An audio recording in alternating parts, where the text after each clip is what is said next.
Firstly, I'm going to prep my skin, and for that I'm using a toner to refresh and hydrate my skin. Then I'm applying the most important step in your skincare, which is sunscreen. This step helps your makeup to look smooth and flawless. So I'm starting with this Flicka Cosmetic 2-in-1 moisturizer and primer. It works both as moisturizer and primer. It gives hydration and blur out the pores, so I think it's good for beginner. Next, for the foundation, I'm using this Pilgrim Dream Matte Serum Foundation. I'm just applying it all over my face, and then I'm going to use this Mars foundation brush to blend the foundation.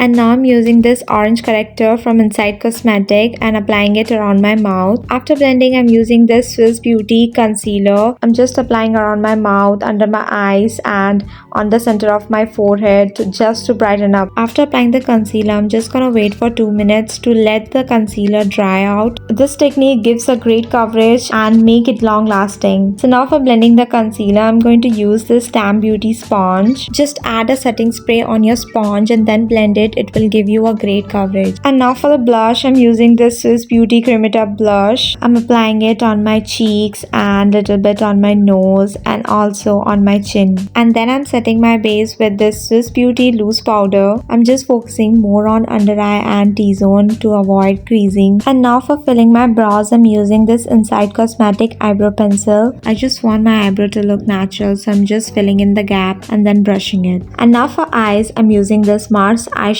palette. Now I'm taking this peach shade and applying it on the outer corner of my eyelid. I'm just using this fluffy blending brush to blend it nicely. And now I'm using this shimmer shade and applying on the center of my eyelid. And now for eyeliner, I'm just gonna draw a very thin wing eyeliner. I'm using this liner from Sirona Cosmetic because their tip are so good. You can easily draw the eyeliner. Using Swiss Beauty mascara to add volume to my lashes. So today I'm going with a bold lip combo. Firstly, I'm gonna line my lips with this Swiss Beauty lip liner in the shade Cherry Brown. Then for lipstick, I'm using this lipstick from Matte Look. I think this shade is perfect. It will look good in every skin tone. So lastly, I'm just gonna add some powder blush and then I'm going to contour my nose. I'm just going to softly define my nose. I'm just gonna blend it very nicely because I want to look it natural. So I'm just adding some highlighter so that my makeup looks shiny. After setting my makeup with the Swiss Beauty setting spray, I'm adding a white kajal to enhance my eye makeup.